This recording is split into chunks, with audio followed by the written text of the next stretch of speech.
നീലാംബരി. രചന നീലാംബരി. അവതരണം ഷാഹുൽ മലയിൽ. Editing Faisal C Nooncheri. ആ പേര് തൊണ്ടക്കുഴിൽ കിടന്ന് പുറത്തു വരാതെ മുറുകുന്ന പോലെ ടീച്ചർക്ക് തോന്നിയ നിമിഷം ആറ് വേശി പുറകിലേക്ക് നടന്നു. പിന്നെ തിരിഞ്ഞോടി. അവര് പുറത്തുപോയതാവും. നമുക്ക് ശ്രീയുടെ ക്യാബിൽ പോയി വെയിറ്റ് ചെയ്യാം. ശിവനാഥ് മേനോൻ പറയുമ്പോൾ ശ്രീനിവാസൻ നോക്കിയത് തങ്ങളെ ഒളി കണ്ടിട്ട് നോക്കിയ ശേഷം വിറച്ചുകൊണ്ട് ഓടി മറയുന്ന ശോഭന ടീച്ചറെയാണ്. ശിവ, ആ പോണതാണോ നീ പറഞ്ഞ ആ ശോഭന ടീച്ചർ? നമ്മളവര് കണ്ടതാണല്ലോ. എന്നിട്ട് എങ്ങോട്ടാ അവര് ധൃതിയിൽ ഓടുന്നു? എനിക്ക് കാല് മേല. എടി മാധവി, നീ ആ സ്ത്രീയെ ഓടിപ്പോയെന്ന് വിളിച്ചേ. എന്നിട്ട് അവരാണോ ശോഭന ടീച്ചർ എന്ന് ചോദിക്കുക. ശ്രീനിവാസം പറയുമ്പോൾ മാധവി അയാളെ തുറച്ചു നോക്കി. ഓ, എനിക്ക് ആ പെണ്ണുപിള്ളയുടെ പുറകെ ഓടാനൊന്നും മേല. നിങ്ങൾ നിങ്ങളുടെ പണി നോക്ക് മനുഷ്യ. അപ്പോഴേക്കും സ്ത്രീ അവിടെ എത്തിയിരുന്നു. ആ, ടീച്ചറെ കണ്ടോ? എന്താ ശിവട്ടെ ഇങ്ങനെ നോക്കുന്നേ? ടീച്ചറെ കണ്ടോന്ന്?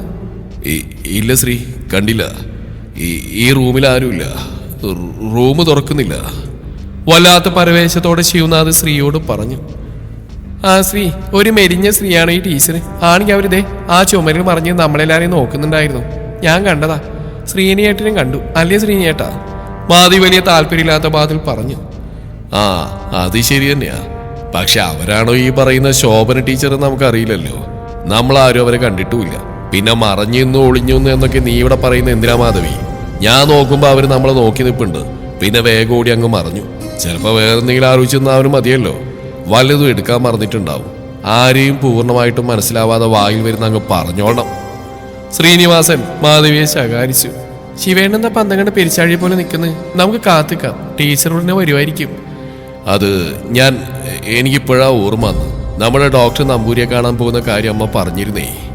അതിനിടയിൽ ഞാനത് മറന്നുപോയി. അയാൾ വിദേശത്ത് എവിടെയോ പോയിട്ട് ഇന്നലെ തിരികെ എത്തി പോലും. അയാൾക്ക് അമ്മയോട് എന്തോ പറയാനുണ്ടെന്നല്ലേ അന്ന് പറഞ്ഞ്. ഡോക്ടർ നമ്പൂതിരിയെയും കണ്ട് തിരികെ തറവാട്ടിൽ പോയി അവിടെയുള്ളവരെയും കൊണ്ട് ഞാൻ മാൻഷനിൽ എത്തിയേക്കാം. ഈ ടീച്ചറുടെ കാര്യം നീ നോക്കിക്കോ ശ്രീ. ആ, പിന്നെ നിന്റെ കാറിക്ക് ഞാൻ എടുക്കുക. വൈകുന്നേരം നിന്നെ വിളിക്കാൻ കിരണിനെ വിട്ടേക്കാം. അതും പറഞ്ഞ് ശിവനാഥ് മേനോൻ ധൃതിയിൽ തിരിഞ്ഞടക്കുമ്പോൾ ശ്രീ പുറകിൽ നിന്ന് വിളിച്ചു പറഞ്ഞു. ശിവേട്ടാ, കീ എന്റെ ക്യാബിലുണ്ട്. ദൂരെയായ ഒരു തൂണിന്റെ മറവിൽ നിന്ന് ശോഭന ടീച്ചർ എല്ലാവരെയും കാണുന്നുണ്ടായിരുന്നു. ശിവനുമായി ഡോക്ടർ ശ്രീ പാർവതിക്ക് എന്തായിരിക്കും ബന്ധം? അവരുടെ ചുണ്ടുകൾ വിറയിലോടെ പിറുവിറുത്തു. ശിവനും നാഥനും. ഡോക്ടർ മഹേശ്വരൻ നമ്പൂതിരി ഇരുവരെയും മാറി മാറി നോക്കി. അദ്ദേഹത്തിന്റെ മനസ്സിനെ കാര്യമായതെന്തോ അലട്ടിക്കൊണ്ടിരുന്നു. തന്റെ മനസ്സിലുള്ള മുഴുവൻ ഇവിടെ പറയേണ്ട വളരെ അത്യാവശ്യമാണ്. പക്ഷെ ആരോട് പറയണമെന്നുള്ള ഒരു സമസ്യ തന്നെയാണ്. മുൻപും വെട്ടിത്തുറന്ന് പറഞ്ഞിട്ടുള്ള കാര്യമാണ്. റിസർച്ച് ചെയ്തുകൊണ്ടിരുന്ന ടോപ്പിക്കിന്റെ ഭാഗമായി നാഥുമേനോൻ എന്ന മനുഷ്യന്റെ തിരോധാനം താനൊരു പഠനോപാധിയാക്കി മാറ്റിയപ്പോൾ മനസ്സിൽ തെളിഞ്ഞതത്രയും നിർമ്മലാമ്മ വഴി മേനോൻ കുടുംബത്തെ അറിയിക്കുമ്പോൾ അവരത് പുച്ഛത്തോടെ തള്ളിക്കളഞ്ഞു. അതും ഇപ്പോൾ തന്റെ മുമ്പിൽ തെളിഞ്ഞിരിക്കുന്ന ശിവനാഥ് മേനോൻ എന്ന വ്യക്തിക്ക് വേണ്ടി. അതേ വ്യക്തിയുടെ മുമ്പിൽ വെച്ച് ഈ കാര്യങ്ങൾ പറയുന്നത് ആരുടെയൊക്കെ ജീവന് ഭീഷണിയാവുമെന്ന് അറിയില്ല. അതാണ് ശരി. ആരെയും പൂർണ്ണമായും സംശയിക്കാനോ കുറ്റപ്പെടുത്താനോ താൻ ആളുമല്ല. എങ്കിലും മോക്ഷം കിട്ടാതെ അലയുന്ന ആത്മാവിന് ശാന്തി ലഭിക്കണം. മനസ്സിൽ തോന്നിയത് അത്രയും തുറന്നു പറയണം. തിരുമേനി ഒന്നും പറഞ്ഞില്ല. വലത് കൈവിരലുകൾ കൂട്ടി തിരുമി ഗഹനമായി ചിന്തിച്ചുകൊണ്ടിരിക്കുന്ന ഡോക്ടർ മഹേഷ് നമ്പൂതിരിയോടായി നിർമ്മലാമ്മ ചോദിക്കുമ്പോൾ അദ്ദേഹം ചിന്തകളിൽ നിന്നുണർന്നുകൊണ്ട് അവരെ ഒന്ന് നോക്കി. ഒപ്പം അവനും കൊണ്ടിരിക്കുന്ന ശിവനാഥ് മേനോനെയും. നിർമ്മലാമേ, പറയാൻ പോകുന്ന കാര്യങ്ങൾ മുമ്പൊരിക്കൽ ഞാൻ ആവർത്തിച്ചു പറഞ്ഞിട്ടുള്ള കാര്യങ്ങൾ തന്നെയാ. അന്ന് ഞാൻ പറഞ്ഞതൊക്കെയും നിങ്ങളും തള്ളിക്കളഞ്ഞ കാര്യങ്ങൾ തന്നെയാണല്ലോ. നാഥ് മേനോൻ അയാൾ ജീവനോടെ ഉണ്ടെന്ന് ഞാൻ ആദ്യം പറയുമ്പോൾ ആ സന്തോഷം നിങ്ങളിൽ ഞാൻ നേരിട്ട് കണ്ടിട്ടുണ്ട്. മാസങ്ങൾ കഴിഞ്ഞ് നിങ്ങൾ വീണ്ടും വന്നപ്പോൾ അയാൾ മരിച്ചു എന്ന് ഞാൻ പറയുമ്പോൾ നിങ്ങൾ മാത്രമാണ് അത് വിശ്വസിച്ചതും. പിന്നീട് ആർക്കോ വേണ്ടി നിങ്ങൾ മനഃപൂർവ്വം അത് മറന്നു. അത് പറയുമ്പോൾ മഹേശ്വർ നോക്കിയത് ശിവനാഥ് മേനോനെയാണ്. എന്നിട്ട് വീണ്ടും തുടർന്നു. പക്ഷേ അയാൾ കൊല ചെയ്യപ്പെട്ടതാണെന്ന് ഞാൻ അന്നേ നിങ്ങളോട് പറഞ്ഞിരുന്ന കാര്യമാണ്. ഇപ്പോഴും ഞാൻ അതിൽ തന്നെ ഉറച്ചു നിൽക്കുന്നു. ചെയ്തതാരായാലും ചെയ്യിപ്പിച്ച് നാഥ് മേനോന്റെ ഇടം വലം നിന്നവർ തന്നെയാണെന്ന് ഞാൻ ഇന്നും വിശ്വസിക്കുന്നു. നിർമ്മലാമ്മയുടെ കണ്ണുകൾ നിറയുമ്പോൾ ശിവനാഥ് മേനോൻ അവിടെ തറഞ്ഞിരുന്നു പോയി. അപ്പോൾ ഡോക്ടർ മഹേശ്വറിന്റെ നോട്ടം ശിവനാഥ് മേനോന്റെ മുഖത്ത് തന്നെയായിരുന്നു. ആദ്യമൊന്ന് പതിനെങ്കിലും ശിവനാഥ് ഉറച്ച സ്വരത്തിൽ തന്നെ പറഞ്ഞു തുടങ്ങി. നാദിനെ കാണാതാവുമ്പോൾ ബിസിനസ് മേഖലയിൽ നിന്ന് ഒരുപാട് ശത്രുക്കളുടെ ഭീഷണി ഞങ്ങളുടെ കുടുംബത്തിലുണ്ടായിരുന്നു. അവർ ജീവിച്ചിരിക്കുമ്പോൾ തന്നെ ചെറിയ ചെറിയ ഒളിയാക്രമണങ്ങൾ ഉണ്ടായിട്ടുണ്ട് എന്നുള്ളത് ശരിയാ. പക്ഷെ അത് എൻ്റെ നേർക്ക് മാത്രമായിരുന്നു. കാരണം അന്നൊക്കെ നാഥിനെ അത്രയ്ക്ക് ആർക്കും അറിയില്ല. അങ്ങനെ ഒരാൾ ഞങ്ങളുടെ കുടുംബത്തിലുള്ളതായിട്ട് പോലും പുറത്തുനിന്ന് ആർക്കും അറിയില്ല. നാഥ് ബിസിനസ്സിനോട് താല്പര്യമില്ലാത്ത ഒരാളായിരുന്നു. അവൻ യാത്രകളായിരുന്നു എപ്പോഴും. അതുകൊണ്ട് തന്നെ അവനെ കൊന്നുകളയാൻ മാത്രം ശത്രുതയുള്ള ഒരുത്തിനും കുടുംബത്തിനകത്തോ പുറത്തോ ഇല്ല. ശിവനാഥ് മേനോനെ തന്നെ നോക്കിയിരുന്നു മഹേശ്വർ. എന്തോ വായിച്ച് പഠിക്കാൻ ശ്രമിക്കുന്ന പോലെ. അതുകൊണ്ടൊരു തമാശ പറയുന്ന ലാഘവത്തിൽ തന്നെ മഹേശ്വർ ശിവനാഥ് മേനോനോട് പറഞ്ഞു, നിങ്ങളുടെ ശത്രുക്കളാണ് അദ്ദേഹത്തെ കൊന്നുകളഞ്ഞെന്ന് ഞാൻ പറഞ്ഞില്ലല്ലോ മിസ്റ്റർ ശിവനാഥ് മേനോൻ. ഉറ്റ സുഹൃത്തുക്കൾക്കും ആ പാതകം ചെയ്യാം. എന്താ ശരിയല്ലേ? അത് കേട്ട് ശിവനാഥ് മേനോൻ വെറുതെ ഒന്ന് ചിരിച്ചു. മേനോൻ കുടുംബത്തെ അറിയാവുന്നവർക്കൊക്കെ അറിയുന്ന കാര്യമാണ് നാദിന്റെ ഉറ്റ സുഹൃത്ത് ഈ ഞാനാണെന്നുള്ളത്. അതുകൊണ്ടാണല്ലോ അവൻ ഞങ്ങളെ വിട്ടുപോയ ശേഷം എല്ലാവരും എന്റെ നേരെ വിരൽ ചൂണ്ടിയതും. അവന്റെ പെങ്ങൾ ശ്രീപാർവതി ഞാൻ വിവാഹം കഴിക്കുമ്പോഴാണ് ആ ബന്ധം ഒരു കുടുംബം എന്ന പോലെയായി മാറിയത്. നിങ്ങൾ പറഞ്ഞതിന്റെ പൊരുൾ എനിക്ക് മനസ്സിലായി. എനിക്ക് അവനെ ഇല്ലാതാക്കിയിട്ടൊരു നേട്ടവുമില്ല. കഠിനാധ്വാനം കൊണ്ട് മാത്രം ഈ നിലയിൽ എത്തിയൊരു വ്യക്തിയാണ് ഞാൻ. തിരുമേനി ഇപ്പൊ അമ്മയെ വിളിപ്പിച്ച കാര്യം പറയൂ. അവസാന വാചകൽപ്പം കടുപ്പിച്ചതിനെയാണ് ശിവനാഥ് പറഞ്ഞു. ഏയ്, നിങ്ങളുടെ മേൽ കുറ്റം ചുമത്താൻ ഞാൻ ആളല്ല. നമുക്കെല്ലാം മുകളിൽ എല്ലാം കണ്ടുകൊണ്ട് ഒരുവനുണ്ട്, ദൈവം. മനുഷ്യരെ വെച്ച് കരുക്കൾ നീക്കുമ്പോ ദൈവമായി ജന്മം കൊണ്ട മറ്റൊരു മനുഷ്യാവതാരം അതിന് പരിഹാരം ചെയ്യുമെന്നാ. ദൈവത്തിന്റെ കോടതിയൊക്കെ ഇപ്പൊ ആരാ ഭയക്കുന്നത്? പക്ഷേ ഇന്ത്യൻ നീതിന്യായ വ്യവസ്ഥയുടെ കണ്ണിൽ പൊടിയിട്ട് രക്ഷപ്പെട്ടവൻ പറയും, ഞാനങ്ങ് പോയി ദൈവത്തോട് സമാധാനം പറഞ്ഞോളാന്ന്. അങ്ങനെ ഒന്നില്ലല്ലോ എന്നോർത്ത് അവൻ സമാധാനത്തോടെ ജീവിക്കും. പക്ഷേ ദൈവത്തിന്റെ കോടതി വളരെ ഭയാനകമാണ്. അതേത് മതത്തിലായാലും ചെയ്ത തെറ്റിയുള്ള ശിക്ഷ അവിടെ നമ്മൾ അതിക്രൂരമായിട്ട് അനുഭവിക്കേണ്ടി വരും. മറിച്ച് ചിന്തിക്കാൻ പാപികൾക്ക് അവസരം കിട്ടില്ല. മരണത്തിന്റെ മാലാഖ മരിക്കുന്നവർക്ക് അവരുടെ ആത്മാക്കളെ പുറത്തെടുക്കാൻ പ്രത്യക്ഷപ്പെടുന്നു എന്നതാണ്. പാപികളുടെ ആത്മാക്കളെ ഏറ്റവും വേദനാജനകമായ രീതിയിൽ വേർതിരിച്ചെടുക്കുന്നു. അതേസമയം നീതിമാന്മാരോട് എളുപ്പത്തിൽ പെരുമാറുന്നു. ഇസ്ലാം മതം അനുശാസിക്കുന്നതാ. ആര് കേൾക്കാൻ, ആര് വിശ്വസിക്കാൻ? എങ്ങും തൊടാതെയുള്ള മഹേശ്വരന്റെ സംസാരം ശിവനാഥ് മേനോന്റെ മനസ്സിന് വല്ലാതെ പിടിച്ചുലച്ചു. അത് മനസ്സിലാക്കിയിട്ടാവണം നിർമ്മലാമ്മ സംസാരിച്ചു തുടങ്ങിയത്. തിരുമേനി, ശത്രുക്കളും കുടുംബക്കാരും ചേർന്ന് നാഥിനെ കാണാതായതിന് പിന്നിൽ എൻ്റെ ശിവ സംശയത്തിന്റെ മുൾമുന്നിൽ നിർത്തി കൊത്തിപ്പറിക്കുമ്പോൾ എങ്ങനെയും നാഥിനെ കണ്ടുകിട്ടണമെന്ന് ഞാൻ പ്രാർത്ഥിച്ചിരുന്നു. വേറെ നിവർത്തിയില്ലായിട്ടാ അന്ന് ഞാൻ ഇവിടേക്ക് വന്ന്. എൻ്റെ നാഥി ജീവിച്ചിരിപ്പുണ്ടോ മരിച്ചോ എന്നെങ്കിലും അറിയാൻ വേണ്ടിയിട്ട്. ജീവനോടുണ്ടെന്ന് അറിഞ്ഞപ്പോൾ എൻ്റെ ഭർത്താവ് തന്നെ അവനെ കണ്ടെത്താൻ മുന്നിട്ടിറങ്ങി. അദ്ദേഹത്തിന് ഇന്ന് ഈ ഗതി വന്നു. അപ്പോഴും കൂടുതൽ തളർന്ന് ഇരിക്കുന്ന എൻ്റെ മകൻ ശിവ തന്നെയാ. അതുകൊണ്ട് അന്ന് ഞാൻ ഒരിക്കൽ കൂടി ഇവിടേക്ക് വന്ന്. അതും മാസങ്ങൾ കഴിഞ്ഞ്. ആ നിമിഷം അവൻ മരിച്ചു എന്ന് തിരുമേനി പറഞ്ഞതിൽ പിന്നെ ഞാൻ ഇങ്ങോട്ട് വരാതിരുന്ന ഇതേ ഭയം കൊണ്ട് തന്നെയാ. വീണ്ടും എൻ്റെ മോൻ്റെ നേർക്ക് ആൾക്കാർ വിരൽ ചൂണ്ടും. കഴിഞ്ഞത് കഴിഞ്ഞ്, പോയവർ പോയി. ഞാനങ്ങനെ സമാധാനിക്കുമ്പോഴും ഇവൻ വിശ്വസിച്ചില്ല. നാഥ് തിരികെ വരുന്ന പ്രതീക്ഷയിൽ ഇവനും സ്ത്രീയും മക്കളും ഇപ്പോഴും കാത്തിരിക്കുക. ഇപ്പൊ കുടുംബത്തിൽ മംഗളകാര്യം നടക്കാൻ പോവാ. 2 വിവാഹം. തിരുമേനി ഇവിടേക്ക് വരാൻ വിളിപ്പിച്ചപ്പോ നെഞ്ചു പൊട്ടുന്ന പെടപ്പോടെയാ ഞാൻ ഓടി വന്ന്. എന്റെ പേരക്കുട്ടികൾക്ക് എന്തെങ്കിലും സംഭവിച്ച. അവസാനം അവർ കരഞ്ഞുപോയി. മഹേശ്വരി ദീർഘശ്വാസം എടുത്തു.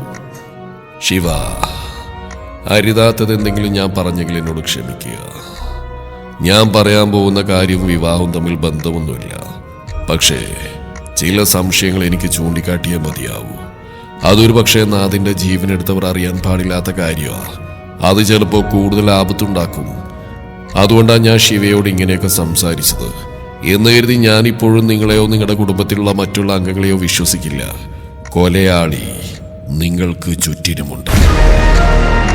ഒരുപക്ഷെ അയാൾ ഇപ്പോൾ ചെയ്തു പോയ കാര്യമോർത്ത് പശ്ചാത്തപിക്കുന്നുണ്ടാവാം. ഇറ്റ്സ് ഓക്കെ, എനിക്ക് മനസ്സിലാവും തിരുമേനി. എൻ്റെ കുടുംബം എൻ്റെ കുട്ടികളാണ് എനിക്ക് വലുത്. അവരുടെ ജീവിതത്തിന് ഭീഷണിയാവുന്ന ഒന്നും ഞാൻ ചെയ്യുകയില്ല. അവർക്ക് എന്തെങ്കിലും ആപത്ത് വന്നാൽ ഞാൻ സഹിക്കുകയുമില്ല. എന്തുണ്ടെങ്കിലും തുറന്നു പറഞ്ഞോളൂ. ശിവനാഥ് മേനോൻ മഹേശ്വറിന് ആത്മവിശ്വാസം നൽകി. മഹേശ്വർ പറഞ്ഞു തുടങ്ങി. ആ നീലാംബരി എന്ന കുട്ടിയുടെ തറവാട്ടിൽ ഞാൻ നാഥ് മേനോന്റെ പ്രസൻസ് അറിയുന്നു. കൂടുതലൊന്നും എനിക്കറിയില്ല. നിങ്ങൾ ആ വഴിയൊന്ന് അന്വേഷിച്ചാൽ ചിലപ്പോൾ അയാളെക്കുറിച്ചുള്ള എന്തെങ്കിലും വിവരം നിങ്ങൾക്ക് ലഭിക്കും. ഞാൻ ഈ പറയുന്ന നിർമ്മലാമ്മ മാത്രമേ വിശ്വസിക്കുള്ളൂ എന്നെനിക്കറിയാം. ബാക്കിയുള്ളവർക്ക് അതൊക്കെ പുച്ഛമായിരിക്കും. പക്ഷേ ഞാൻ അവിടെ കണ്ടതാ, ആ തറവാട്ടിൽ ഒരു മുറിയുടെ കോണിൽ ചങ്ങലയിൽ ബന്ധിച്ച ഒരു രൂപം. ആകെ ശോഷിച്ച അവശ്യ നിലയിൽ. പണ്ടെപ്പോഴും അയാൾ ബന്ധിക്കപ്പെട്ടിരിക്കാം, പിന്നീട് കൊല ചെയ്യപ്പെട്ടിരിക്കാം. അന്ന് ഞാൻ നിങ്ങൾക്കൊപ്പം കണ്ട ആത്മാവിന്റെ പ്രസൻസ് ഒരുപക്ഷേ അയാളായിരിക്കാം. അത് പറയുമ്പോൾ മഹേശ്വരന്റെ കണ്ണുകൾ പോലൊന്ന് തുറിച്ചു. തിരുമേനി എന്തായി പറയുന്നു? അങ്ങനെയാണെങ്കിൽ അന്ന് നീലാംബരി രൂപം കണ്ടിട്ടുണ്ടാവുമല്ലോ. നമ്മുടെ നാഥിനെ ആ കുട്ടിക്കറിയാം. ഫോട്ടോയിലും മറ്റോ ആ കുട്ടി നാഥിനെ കണ്ടിട്ടുള്ളതാണ്. അങ്ങനെയാണെങ്കിൽ തിരുമേനി പറഞ്ഞ ഈ സംശയം ആ കുട്ടിക്കുണ്ടായിരിക്കില്ലേ? അങ്ങനെ ഒരു സംശയം ആ കുട്ടിക്കുണ്ടെങ്കിൽ തീർച്ചയായിട്ടും അവൾ അത് ഞങ്ങളോടോ ഉണ്ണിക്കുട്ടനോടോ പറയായിരുന്നില്ലേ? ഒട്ടും താല്പര്യമില്ലാത്ത, ഒരിക്കലും വിശ്വസിക്കാൻ കഴിയാത്ത എന്തോ കേട്ടതുപോലെയാണ് ശിവനാഥ് മേനോൻ അത് പറഞ്ഞത്. പക്ഷേ നിർമ്മലയുടെ മനസ്സിൽ ആ നിമിഷം മറ്റൊരു സംശയം ഉടലെടുത്തു. അപ്പൊ അന്ന് നീലാംബരി മോള് ഭയപ്പെട്ടതും വേഗം കൈപ്പീൻ വലിച്ചതും അത്തരത്തിലൊരു കാഴ്ച നേരിൽ കണ്ടിട്ടാവോ? നിർമ്മലാമ്മ ചോദിച്ചു പോയി. അതെനിക്കറിയില്ല. കാരണം ആ കുട്ടി കണ്ടതും കേട്ടതും അതിന്റെ മനസ്സിലുള്ള കാര്യങ്ങളായിരിക്കാം. ആ തറവാട്ടിൽ പണ്ട് നടന്ന കാര്യങ്ങൾ ഒരു കഥ പോലെ അതിന്റെ മനസ്സിലുണ്ടെങ്കിൽ അതാവും ആ കുട്ടി മനസ്സിൽ സങ്കല്പിച്ചിട്ടുണ്ടാവുക. എനിക്ക് ആ തറവാടിനെ കുറിച്ച് ഒന്നും അറിയില്ല. അതുകൊണ്ട് തന്നെ ആ കുട്ടി കണ്ട കാര്യങ്ങൾ ഞാൻ കാണണമെന്നില്ല. ഞാൻ കണ്ടത് നിങ്ങളുടെ നാഥുമേനോനെ മാത്രമാണ്. പിന്നെ ഒരു കാര്യം, ആ കുട്ടിയും ഞാൻ കണ്ട കാഴ്ച അവിടെ കണ്ടിട്ടുണ്ടെങ്കിൽ ആ പാതകം ചെയ്ത അവളുടെ വീട്ടുകാരെ അവൾ ഒരിക്കലും ഒറ്റിക്കൊടുക്കില്ല. മറച്ചു വെക്കാനേ നോക്കൂ. നാഥിന്റെ ആത്മാവ് കരയുന്ന അദ്ദേഹത്തിന്റെ ഉറ്റവർ അയാളോട് ചെയ്ത ദ്രോഹമോർത്തിട്ടാ. അതുകൊണ്ട് അന്വേഷിച്ചിറങ്ങുന്നവരോട് സൂക്ഷിച്ചിറങ്ങാൻ പറയണം.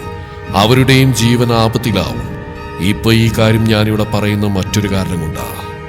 നാഥുമേനോനെ ഇല്ലാതാക്കിയവർ ആ കുട്ടിയുടെ തറവാട്ടിലുള്ളവരാണെങ്കിൽ ഒരുപക്ഷെ അവരറിയുന്നുണ്ടാവില്ല നീലാംബരി കയറി ചെല്ലുന്ന കുടുംബം നാഥിന്റെയാണെന്ന്. അതറിയുമ്പോ നിങ്ങളുടെ കുടുംബത്തിലുള്ളവരെ അത് ബാധിക്കും. അതുപോലെ തിരിച്ചു ആവാലോ. നിങ്ങളുടെ കുടുംബത്തിലുള്ള ആളാണ് കൊലപാതകയെങ്കിൽ വായ മൂടിക്കെട്ടാൻ ആഗ്രഹിക്കുന്നവർ ആദ്യം ഇല്ലാതാക്കുന്ന ആ കുട്ടിയെ തന്നെയായിരിക്കും നീലാംബരി. അതോടെ ആ തറവാടുമായിട്ടുള്ള ബന്ധം മേനോൻ കുടുംബത്തിൽ നിലനിൽക്കില്ല. അതുകൊണ്ട് എല്ലാവരും ഒന്ന് കരുതിയിരിക്കുക. ഇത്രയും ഞാൻ ഉദ്ദേശിച്ചുള്ളൂ. ഒരു കാര്യം ഞാൻ ഉറപ്പിച്ചു പറയാം, മരണങ്ങൾ ഇനിയും സംഭവിക്കാം. തിരികെ മാൻഷനിലേക്ക് വരുമ്പോൾ ശിവനാഥ് മേനോൻ തീർത്തും മൗനം പാലിച്ചു. നിർമ്മലാമ്മ കണ്ണീർ വാർത്തു. നടക്കാൻ പാടില്ലാത്ത എന്തിനോ അതിശീഘ്രം തീരുമാനം എടുത്തു പോയെന്ന പോലെ അവർക്ക് തോന്നി. കൈലാസം തറവാട്ടിൽ നിന്ന് രാധികയും നിർമ്മലാമ്മയും രാമഭദ്രനും ശിവനാഥ് മേനോനോടൊപ്പം മാൻഷനിലേക്ക് പുറപ്പെട്ടു. ഭദ്രയുടെ കാലിന് ചെറിയ പൊട്ടലുണ്ട്. പ്ലാസ്റ്റർ ചുറ്റി അവരെയും തിരികെ തറവാട്ടിലേക്ക് എത്തിക്കുമ്പോൾ ഭദ്രക്കാകെ സങ്കടമായിരുന്നു. മകളുടെ വിവാഹം മാറ്റി വെക്കേണ്ടി വരുമോ എന്നോർത്ത് ഭദ്ര വിഷമിക്കുമ്പോൾ അതേ വിഷമത്തിലായിരുന്നു നീലാംബരിയും കാവ്യയും. ഭദ്രയുടെ അവസ്ഥ ഇതിനോടകം മാൻഷനുള്ളവർ അറിഞ്ഞു കഴിഞ്ഞിരുന്നു. നിനക്ക് അങ്ങനെ തന്നെ വേണടി. നിന്റെ മോൾക്ക് ഒന്നിനും യോഗല്ല. അന്ന് ഞങ്ങൾ പറഞ്ഞതാ ഇവളുടെ ജാതകം നല്ലതല്ലാന്ന്. ഇവളുടെ വിവാഹ നിശ്ചയം തീരുമാനിച്ചപ്പോ നിന്റെ തള്ള കിടപ്പിലായി. ഇപ്പൊ മറ്റൊരുത്തനായിട്ട് വിവാഹം ഉറപ്പിച്ചപ്പോ നീ കിടപ്പിലായി. ഇനി വിവാഹം കാലം നടന്ന ആര് ചത്തു മലക്കുന്ന കണ്ടറിയാ. ഓ എന്താന്നായിരുന്നു മരുമോനെ കണ്ടപ്പോഴുള്ള ഇവളുടെ ഇളക്കം. ഓടുന്നു ചാടുന്നു. മരുമോനെ സ്നേഹിക്കാൻ ഇവൾക്ക് 100 കൈ തികയില്ലായിരുന്നു. ദൈവം എല്ലാം കാണുന്നുണ്ടടി. എന്റെ മോനെ ചായച്ചതിന് നിനക്കും നിന്റെ മോൾക്കും കിട്ടിയ ശിക്ഷയായത്. ദൈവമേ, ഇവളുടെ മോൾ ഒരു കാലത്തും ഗതി പിടിക്കാതെ ഈ തറവാട്ടിലൊരു കെട്ടാച്ചരക്കായി നിന്ന് നശിച്ചു പോടേ. കൽപ്പന മുടിയഴിച്ചിട്ട് നിന്ന് പ്രാഗി. ഭദ്ര കണ്ണുനീർ തുടച്ചു. മായിലാവണി അപ്പോഴും കാഴ്ചയുണ്ട് നിന്നു. ബാക്കിയുള്ള പുരുഷന്മാരെന്നറിയപ്പെടുന്ന 3 എണ്ണം രാവിലെ തന്നെ എവിടെയോ പോയതാണ്. എല്ലാം കണ്ണും കേട്ടെന്ന് സൈകെട്ടെന്തോ പറയാമെന്ന കാവ്യയെ നീലാംബരി തടഞ്ഞു. ഇതൊക്കെ കേട്ട് നിനക്കൊന്നും തോന്നില്ല നില? എനിക്ക് ചൊറിഞ്ഞു വരിക. ആ തളക്കിന് ഞാൻ പണി കൊടുക്കും, നീ നോയിക്കോ. പല്ലേരിച്ച് കാവ്യ അറിയുമ്പോൾ നില അവളെ ശകാരിച്ചു. മിണ്ടാ നിന്നോ, മറ്റൊന്ന് നിന്റെ കല്യാണം. അടങ്ങി ഒതുങ്ങി നിന്നോളണം. ഇവിടെ ഇതൊക്കെ സ്ഥിരം. വൈകുന്നേരം കയറിയിട്ട് കാറായിക്കും. മര്യാദ കയറി പൊക്കോളണം. ഞാൻ നാളെ കഴിഞ്ഞ് അങ്ങ് വന്നോളാം. ഡീ നീല, ഞാനെങ്ങനെയാ? കാവ്യ പരിഭവത്തോടെ പറയുമ്പോൾ നീല അവളുടെ കവിളിൽ പതിയെ കൈവച്ചു. അമ്മയെ ഒറ്റക്കാക്കി എനിക്ക് പറ്റില്ല കാവ്യ. ഞാൻ വരും. കല്യാണം എനിക്കും കാണണം. അത് കഴിഞ്ഞോടെ ഞാൻ തിരികെ ഇവിടേക്ക് തന്നെ വരും. നിന്നെയും കിരണീട്ടിൻ്റെ ഒപ്പം കുറച്ച് ദിവസം നിൽക്കണം എന്നൊക്കെ ഞാൻ ആഗ്രഹിച്ച. സാരമില്ല, ഇനിയും സമയമുണ്ടല്ലോ. പിന്നെ എനിക്ക് ആവണിയൊന്ന് കാണണം. ഈ എണ്ണ ഒഴിച്ച അവരാ. ഒന്നുകിൽ ആവണി അല്ലെങ്കിൽ ചൈതന്യ. കാരണം നല്ല മണമുള്ള എന്തോ ഓയിലാണ് അവർ ഗോവണിയിൽ നമ്മുടെ മുറിക്ക് പുറത്തൊക്കെ ഒഴിച്ച്. ഹെയർ സീറം പോലെ എന്തോ ഒന്ന്. ഇവിടെ അതൊക്കെ ആരും ഉപയോഗിക്കുന്നു. എന്തായാലും നിന്നെയും കിരണീട്ടിൻ്റെ കല്യാണം കഴിഞ്ഞോട്ടെ. ഉണ്ണിയേണ്ടും കിരണീട്ടും ഒന്നും അറിയരുത്. കല്യാണമായിട്ട് എന്തിനാ വെറുതെ? നീ ഒന്നും ഓർക്കണ്ട, ഹാപ്പി ആയിട്ടിരിക്കെ. നില പറയുമ്പോൾ കാവ്യ ഒന്ന് ചിരിക്കാൻ ശ്രമിച്ചതേ ഉള്ളൂ. എന്താണ് താമസിച്ച്? നേരത്തെ വരാൻ പറഞ്ഞാൽ നിന്നോട്. ഹോസ്പിറ്റലിൽ പുറത്തു വന്ന കിരണിന്റെ കാറിലേക്ക് തലയിട്ട് അകത്തേക്ക് നോക്കിയിട്ട് ശ്രീ കിരണിനോട് ദേഷ്യപ്പെട്ടു. എന്റെ പൊന്നെ, എന്നെ വഴക്ക് പറയാൻ പാടില്ല. ഞാൻ ആരാന്നാ? കല്യാണച്ചക്കൻ. ഉച്ചക്ക് തന്നെ ഞാൻ എത്താന്ന് പറഞ്ഞല്ലേ. അപ്പോഴല്ലേ ശ്രീയമ്മ പറഞ്ഞ് ആരെയെ കാണാനുണ്ട് പിന്നീട് വന്നാൽ മതിയെന്ന്.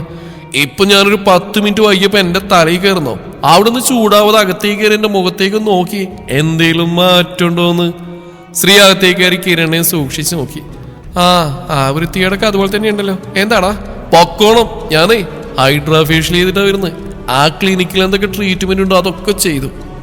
റിയർ വ്യൂ മിററിലൂടെ സ്വന്തം മുഖത്തിന്റെ ഭംഗി നോക്കിക്കൊണ്ട് കിരൺ പറയുമ്പോൾ ശ്രീ അവനെ നോക്കിയാൽ ചിരിച്ചു. നിങ്ങൾ ട്രിവാൻഡ്രത്തെ പറ്റി ഉണ്ണിക്കുട്ടൻ എവിടെ? ശ്രീ ചോദിക്കുമ്പോൾ കിരൺ ഡ്രൈവ് ചെയ്തുകൊണ്ട് തന്നെ അതിനുള്ള മറുപടി പറഞ്ഞു. ഞങ്ങള് വെളുപ്പിന് തിരിച്ചു. ആര് തിരിച്ചു? ഡ്രൈവർ. ഞങ്ങൾ ക്യാരവലിൽ കിടന്ന് നല്ലപോലെ ഉറങ്ങി. ജാന് മാൻഷനുണ്ട്. ആകെ തുമ്മലും ചീറ്റയും ചെറിയ പനിക്കോളും തന്നെയാ. അതെങ്ങനെയാ? അമ്മാതിരിയും മഴയാ നനഞ്ഞ് പാതിരാത്രിയൊക്കെ മഴയും നനഞ്ഞ് വന്നിട്ട് നിന്ന് ഡ്രസ്സ് മാറ്റുന്നാണ്ട്. മിക്കവാറും കെട്ടിന് മുമ്പ് കുട്ടി ഉണ്ടാവാനുള്ള സാധ്യത ഇല്ലാതില്ല. ഒന്ന് പോച്ചക്ക. നീയും കാവ്യക്ക് പെട്ടെന്നൊന്ന് പണി കൊടുത്തേക്കരുത് കേട്ടല്ലോ. നാണക്കേടാ. മിനിമം ഒരു 6 മാസം അപേക്ഷയാ. കൈകൂപ്പി യാചിക്കും പോലെ ശ്രീ അവനെ നോക്കി കളിയാക്കി. ഒന്ന് പോയ ശ്രീയമ്മ, ഞാൻ ആ ടൈപ്പൊന്നുമില്ല. പക്ഷേ ജാൻ അവനൊന്ന് സൂക്ഷിച്ചോ. അവന്റെ പോക്ക് കണ്ടിട്ട് വർഷത്തിലൊരു കുഞ്ഞിക്കാലം ഉറപ്പാ. അവസാനം ഡോക്ടർ ശ്രീപാർവതി ഹോസ്പിറ്റൽ അടച്ചുകൂട്ടി ഡേ കെയർ തുടങ്ങേണ്ടി വരും. കിരൺ പറയുന്ന കേട്ട് ശ്രീ ഒരു ദീർഘശ്വാസം എടുത്തു. ഇതാ പറയുന്നത്, നല്ല പ്രായത്തിൽ മിനിമം ഒരു പ്രേമെങ്കിലും വേണമെന്ന്. ഇതൊരു പെണ്ണിന്റെ മുഖത്തോക്കാതെ മസിലും കയറ്റി ജാടിയിട്ട് നടന്നിട്ടിപ്പോ അവസാനം ഒരെണ്ണത്തിന് കിട്ടിയപ്പോൾ അതിനെ അങ്ങ് പ്രേമിച്ച് കൊല്ലുക. ബെഡ്റൂമിൽ എന്തോ പണിയൊക്കെ നടക്കുന്നുണ്ട്. പുതിയ ഇന്റീരിയർ ടീമൊക്കെ വന്നു. എന്ത് പണി? ദൈവമേ, ഇവനിനി വേറെ വല്ല ടൈപ്പ് വേണോ? എന്റെ പെങ്ങളെ നീ തന്നെ കാത്തോളണേ. അവസാനം പറഞ്ഞ കിരൺ പുറത്തു പറഞ്ഞില്ല. മനസ്സിലായി ഓർത്തേ ഉള്ളൂ. ആർക്കും കാണാൻ പറ്റാത്ത എന്തോ ആ റൂമിൽ ഒപ്പിക്കാനുള്ള പുറപ്പാടാ ഉണ്ണിക്കുട്ടൻ. നീലാംബരിക്ക് വല്ല സർപ്രൈസ് ഒരുക്കുന്നതാവും. നിന്റെ കാവ്യയുടെ മാരേജ് കഴിഞ്ഞാലുടൻ നമുക്ക് എല്ലാവർക്കും കൂടി നീലാംബരിയുടെ തറവാട്ടിലൊന്ന് പോകണം. ചടങ്ങുകളൊന്നും തെറ്റിക്കേണ്ട. പാവം, അവളുടെ അമ്മയുടെ കാലിന് പൊട്ടലുണ്ട്. നമ്മൾ ചെല്ലുന്നവരെ നീലാംബരിയോട് പറയണ്ട. കാവ്യക്ക് സർപ്രൈസ് കൊടുത്ത പോലെ അവൾക്കും കൊടുക്കുക ഒരു സർപ്രൈസ്. പോവാം. പക്ഷെ അവിടെയുള്ള ജന്തുക്കൾ നമുക്കാവും സർപ്രൈസ് ആയിരുന്നു. സർപ്രൈസ് എന്ന് കേട്ടപ്പോ പേടിയാ. ഇനി എന്ത് സർപ്രൈസ് ആണാവും നമ്മളെ കാത്തിരിക്കുന്നത്. കിരൺ പറഞ്ഞു കഴിഞ്ഞതും അവന്റെ ഫോണിൽ ഇടവിട്ട് മെസ്സേജ് ടോൺ കേൾക്കാൻ തുടങ്ങി. ആരാണ് നിനക്കിങ്ങനെ മെസ്സേജ് അയക്കുന്നത്? കാവ്യ ദേഷ്യം തീർക്കുന്ന വല്ലതാണോ? ശ്രീ ചെറുപുഞ്ചിരിയോടെ ചോദിച്ചു. അത് ലൂക്കയാ. ഇന്നലെ എടുത്ത ഫോട്ടോകളെല്ലാം വാട്സാപ്പ് ചെയ്യുന്ന കുറച്ചും വിളിച്ചു പറഞ്ഞിരുന്നു. ശ്രീയമ്മ കാണണ്ടേ? നോക്കൂ. പാനിന്റെ പോക്കിൽ നിന്ന് കിരൺ ഫോൺ എടുത്ത് ശ്രീക്ക് നേരെ നീട്ടി. ശ്രീ അത് വാങ്ങി ലൂക്ക് അയച്ച ഫോട്ടോഷൂട്ടിന്റെ ചിത്രങ്ങൾ വാട്സാപ്പ് ഓപ്പൺ ചെയ്ത് നോക്കാൻ തുടങ്ങി. നൈസ്. ആ ചൈതന്യ ഫോട്ടോജനിക്കാ. നേരിട്ട് കാണാൻ അത്ര പോരാ, പക്ഷെ ഇങ്ങനെ കാണാൻ നല്ല ലുക്കുണ്ട്. അതുകൊണ്ടല്ലേ ഒരു സിനിമാ നടി ആയതെന്റെ ശ്രീ. അവളുടെ ഭംഗി നോക്കാതെ നമ്മുടെ ഡിസൈൻസ് എങ്ങനെയുണ്ടെന്ന് പറ. അത് പിന്നെ പറയാനുണ്ടോടാ. സൂപ്പർ. ഇതേതാണ് സ്ഥലം? വേറെ കുറെ ഫോട്ടോ കൂടി ഉണ്ടല്ലോ. ശ്രീ പറഞ്ഞു. കിരൺ ഡ്രൈവ് ചെയ്യുന്നുണ്ടെങ്കിലും ആ ഫോണിലേക്കൊന്ന് എത്തി നോക്കി. രണ്ടും സെയിമാ. നീലാംബരിയുടെ തറവാട് തന്നെയാ. ഇപ്പൊ വന്ന ഫോട്ടോസ് ഇന്നലെ നടന്ന ഷൂട്ടിന്റെയാ. പിന്നെ 2 ദിവസം മുമ്പ് വന്ന്. അന്ന് ഞാനും ലൂക്കയും കാവ്യയും നിലയുടെ തറവാട്ടിൽ പോയപ്പോ ലൂക്ക ഷൂട്ടിംഗ് സ്പോട്ടുകൾ നോക്കാനെടുത്ത ഫോട്ടോസാ. കൊള്ളാല്ലേ? തറവാട് പൊളിയാ. പെട്ടെന്നാണ് ശ്രീയുടെ കണ്ണിലൊരു ഫോട്ടോ ഉടക്കിയത്. ആ ഫോട്ടോയിൽ തന്നെ ശ്രീയുടെ കണ്ണുകൾ തറഞ്ഞുപോയ മാത്രയിൽ അവരുടെ ശ്വാസഗതി പോലും വേഗത്തിൽ ഉയർന്നാണോ. എങ്ങനെയുണ്ട്? കൊള്ളാവോ? Shri, what happened? ശ്രീയമ്മ, എന്തു പറ്റി? കിരൺ ശ്രീയെ നോക്കിക്കൊണ്ട് തന്നെ ഒരു പിടപ്പോടെ റോഡിന് സൈഡിലായി വണ്ടി നിർത്തി. എന്താ കരയാണോ ശ്രീയമ്മ? സ്ത്രീയുടെ തോളിൽ പിടിച്ചു വിളിച്ച് കിരൺ വിളിച്ചുകൊണ്ടിരുന്നു. കിരൺ, ഈ ഫോട്ടോ? വല്ലാത്ത അമ്പരപ്പോട് ശ്രീ കിരണിന് നേരെ ഫോൺ നീട്ടുമ്പോൾ തെല്ലൊരു സംശയത്തിൽ തന്നെ കൈ നീട്ടി ഫോൺ വാങ്ങി കിരൺ. നോക്കട്ടെ. കിരൺ ശ്രീയുടെ കയ്യിൽ നിന്നും ഫോൺ വാങ്ങി നോക്കി. ഇത് തറവാണ്ടാത്തുള്ളൊരു കൊള. ലൂക്ക് വെറുതെ നിലയെ ആ പടവിൽ പിടിച്ചിട്ടൊരു ഫോട്ടോ എടുത്താ. പക്ഷെ ഇവിടെ കണ്ട പോലല്ലേ? എനിക്കെന്തോ ആ കുളവും പടവെന്ന് കണ്ടപ്പോ ഞാൻ മുമ്പ് എവിടെയോ കണ്ട പോലെ തോന്നലുണ്ടായി. അന്ന ദിവസം ഞാൻ ആകെ മൂഡ് ഓഫ് ആയി ശ്രീയമ്മ. എത്ര ആലോചിച്ചിട്ട് എന്താണെന്ന് മാത്രം പിടിയും കിട്ടിയില്ല. ഫോണിൽ തന്നെ ദൃഷ്ടി ഉറപ്പിച്ച് കിരൺ ഏതോ ഓർമ്മയിലെന്ന പോലെ പറയുമ്പോൾ ശ്രീ നോക്കിയത് മുന്നിൽ കാണുന്ന വിദൂരതയിലേക്കാണ്. കിരൺ, വണ്ടി എടുക്ക്. എത്രയും പെട്ടെന്ന് മാൻഷനിലെത്തണം. എന്താ ശ്രീയമ്മ? കിരൺ, പ്ലീസ് വണ്ടി എടുക്ക് വേഗം. നെറ്റിയുടെ ഇരു സൈഡിലും കൈകൾ വെച്ച് കണ്ണുകൾ മുറുക്കി അടച്ചാൽപ്പോൾ ഉച്ചത്തിൽ ശ്രീ പറയുമ്പോൾ പിന്നെയൊന്നും ആലോചിച്ചില്ല. കിരൺ വേഗം തന്നെ കാറ് വായിച്ചു. ഇരുവരൊന്നും സംസാരിച്ചിരുന്നില്ലെങ്കിൽ കൂടി കിരണിന്റെ നോട്ട് ഇടയ്ക്കിടയ്ക്ക് ശ്രീയിലേക്ക് പാളിക്കൊണ്ടിരുന്നു. മാൻഷനിലെത്തിയതും ശ്രീ വേഗം ഡോറിന്ന് പുറത്തേക്ക് ഇറങ്ങി വേഗത്തിൽ അകത്തേക്ക് പോയി. സെക്യൂരിറ്റിയുടെ കയ്യിൽ കാർ കീ കൊടുത്ത ശേഷം കിരണും ശ്രീയുടെ പുറകെ ഓടി. ശ്രീ മുകളിൽ തന്റെ മുറിയിലേക്ക് എത്താൻ വേഗത്തിൽ സ്റ്റെപ്പ് കയറുമ്പോൾ ഹാളിലെ കൗച്ചിലിരുന്ന മാധവി ശ്രീയെ തുറിച്ചു നോക്കി. പുറകെ കിരണും ഓടുന്നു കണ്ടപ്പോൾ മാധവിക്ക് ഇരിപ്പുറക്കുന്നുണ്ടായിരുന്നില്ല. വേഗം മുറിയിൽ കയറിയ ശ്രീ തന്റെ വാൾഡ്രോബ് തുറന്ന് പേഴ്സണൽ ഡയറിക്കകത്തുനിന്ന് ഒരു ഫോട്ടോ കയ്യിലെടുത്തു. ആ ഫോട്ടോയിലേക്ക് ഉറ്റുനോക്കി ശ്രീ കണ്ണു നിറക്കുമ്പോൾ കിരൺ ഓടിപ്പിടഞ്ഞ് അവിടേക്ക് എത്തിയിരുന്നു. ആകെ വിറച്ചു നിൽക്കുന്ന ശ്രീയുടെ കയ്യിൽ നിന്ന് ആ ഫോട്ടോ പിടിച്ചു വാങ്ങി കിരൺ നോക്കിയ നിമിഷം ശ്രീയിൽ കണ്ട അതേ ഞെട്ടൽ അവനിലും പ്രകടമായി. ശ്രീയുടെ കയ്യിലിരുന്ന ഫോട്ടോയും തന്റെ ഫോണിലെ ഫോട്ടോയും ഒത്തുനോക്കിയ കിരണിന് തല ചുറ്റും പോലെ തോന്നിപ്പോയി. അവൻ ബെഡിലേക്ക് ഇരുന്നു പോയി. വർഷങ്ങൾക്ക് മുമ്പ് തന്റെ അച്ഛൻ നാഥുമേനോൻ ശ്രീയമ്മക്ക് സമ്മാനിച്ച തന്റെ പ്രണയിനിയുടെ ചിത്രം. 2 ചിത്രങ്ങളുടെയും ബാക്ക്ഗ്രൗണ്ട് ഒരേപോലെ. തന്റെ അച്ഛൻ പകർത്തിയ ചിത്രത്തിൽ മുഖം മറച്ചിരിക്കുന്ന ആ പെൺകുട്ടിയുടെ സ്ഥാനത്ത് തന്റെ ഫോണിലുള്ളത് നീലാംബരി. കിരണിന്റെ മനസ്സിലേക്ക് ആ രാത്രി കടന്നു വന്നു. ശ്രീയമ്മയും ജാനും തന്റെ അച്ഛന്റെ പ്രണയത്തെക്കുറിച്ച് സംസാരിക്കുമ്പോൾ താൻ യാദൃശികമായി എല്ലാം കേൾക്കാൻ ഇടയായതും അന്ന് ജാന്റെ കയ്യിൽ ഈ ഫോട്ടോ കണ്ടതൊക്കെ ഓർക്കെ നീലാംബരിയുടെ തറവാട്ടിലെ കുളം മുമ്പ് എവിടെയോ കണ്ട പോലെ തോന്നലുണ്ടാവാൻ കാരണം ഈ ഫോട്ടോ ആണല്ലോ എന്ന് കിരണിന് ഓർമ്മ വന്നു. കട്ടിൽ വീണ് പൊട്ടിക്കരയുന്ന സ്ത്രീയെ എന്തു പറഞ്ഞ് സമാധാനിപ്പിക്കണമെന്നറിയാതെ കിരൺ നിസ്സഹായനായി നോക്കി നിന്നു ഏറെ നേരം. തന്റെ അച്ഛനെ പ്രണയം നടിച്ചതിച്ച സ്ത്രീ ഭദ്രാമ, അവരുടെ പ്രണയ രാമാനുജൻ എന്ന കാര്യസ്ഥൻ. തന്റെ അച്ഛനെ പ്രണയിക്കുമ്പോൾ തന്നെ അവർ ഗർഭിണിയായിരുന്നു. ആ കുഞ്ഞാണ് നീലാംബരി. കാൽച്ചോട്ടിലെ മണ്ണ് ഒലിച്ചു പോകുന്ന പോലെ തോന്നി കിരണിന്. ഭദ്ര അവളെ എന്റെ ഏട്ടനെ ചതിച്ചത്. താൻ പ്രണയിക്കുന്ന പെണ്ണിന്റെ പേര് ആദ്യ അക്ഷരം ബി എന്ന ലെറ്ററാണ് തുടങ്ങുന്നതെന്ന് ഏട്ടൻ പറഞ്ഞുകൊണ്ടാ അവൾക്ക് വേണ്ടി തുടങ്ങാനിരുന്ന ഫാഷൻ കമ്പനിക്ക് NB എന്ന ബ്രാൻഡ് നെയിം വരാൻ കാരണം. ഭദ്രയ്ക്ക് വേണ്ടിയാ ഏട്ടൻ നാഥ പാരൽസ് എന്ന സ്ഥാപനം തുടങ്ങാൻ തീരുമാനിച്ചതും ശിവേട്ടനോട് ഐഡിയ ഡിസ്കസ് ചെയ്തു. ബ്രാൻഡ് നെയിം NB എന്തുകൊണ്ടെന്ന് ശിവേട്ടൻ ചോദിക്കുമ്പോൾ നാഥേട്ടനൊന്നും മിണ്ടിയില്ല. പക്ഷെ എനിക്കറിയായിരുന്നു സ്വന്തം പ്രണയിനിക്ക് വേണ്ടി ഏട്ടൻ കണ്ട സ്വപ്നമാണ് നാഥ പാരൽസ് എന്ന്. ശശിധരനും ഫാമിലിയും ഭദ്രയും നീലാംബരി ഇത്രയും വെറുക്കാനുള്ള കാരണം എനിക്കിപ്പോ മനസ്സിലായി. എന്റെ ഏട്ടനെ ചതിച്ചതുകൊണ്ട് ശിവേട്ടന്റെ അച്ഛനെന്ന് കണ്ടത് ഒരുപക്ഷെ ശശിധരനെയും ഫാമിലിയെ ആയിരിക്കും. സ്വന്തം കുടുംബത്തിന്റെ വെറുപ്പിന് ഭദ്ര അർഹയാണ്. ശ്രീ കണ്ണുനീരോടെ വിതുമ്പിക്കൊണ്ട് പറയുമ്പോൾ താൻ ചിന്തിച്ചത് തന്നെയാണോ എന്ന് ഓർത്തുപോയി കിരൺ. ശ്രീയമ്മ, അപ്പൊ നീലാംബരി അവൾ ജാനോട് നമ്മൾ എന്തു പറയും? ഇല്ല ഇല്ല ഇല്ല ഇല്ല കിരൺ, ഞാൻ സമ്മതിക്കില്ല. എന്റെ ഉണ്ണിക്കുട്ടനെ ഞാൻ ആർക്കും കൊടുക്കില്ല. എനിക്ക് കഴിയില്ല. അവളും ചതിക്കും എന്റെ മോനെ. അവസാനം അവൾ ആ മുകുന്ദനെ തന്നെ വിവാഹം കഴിക്കും. അവളുടെ അമ്മ ചെയ്ത പോലെ എനിക്ക് ഉറപ്പാകില്ല എന്റെ മോനും പോവും. ആരും എത്തിപ്പെടാത്ത ഒരു ലോകത്ത് അവസാനം നീ അവനെ തേടിയിറങ്ങും. പിന്നെ എനിക്ക് നഷ്ടമാവും. ഉണ്ണിക്കുട്ടനെ എവിടെ? വിളിക്കിരൻ, അവനിങ്ങോട്ട് വിളിക്കും. ആരും കാണാൻ നമുക്ക് ഈ മുറിക്കുള്ളിരിക്കാം. ആരും വേണ്ട നമുക്ക്. നീ ഞാൻ ഉണ്ണിക്കുട്ടൻ മാത്രം മതി. സത്യങ്ങളെല്ലാം അറിഞ്ഞ ശ്രീയും കിരണും ജാന്റെയും നീലാംബരിയുടെയും വിവാഹം മുടങ്ങുന്നു. കാത്തിരിക്കാം അത്യന്തം ആകാംക്ഷ നിറഞ്ഞ ഈ കഥയുടെ ബാക്കി ഭാഗങ്ങൾക്കായി.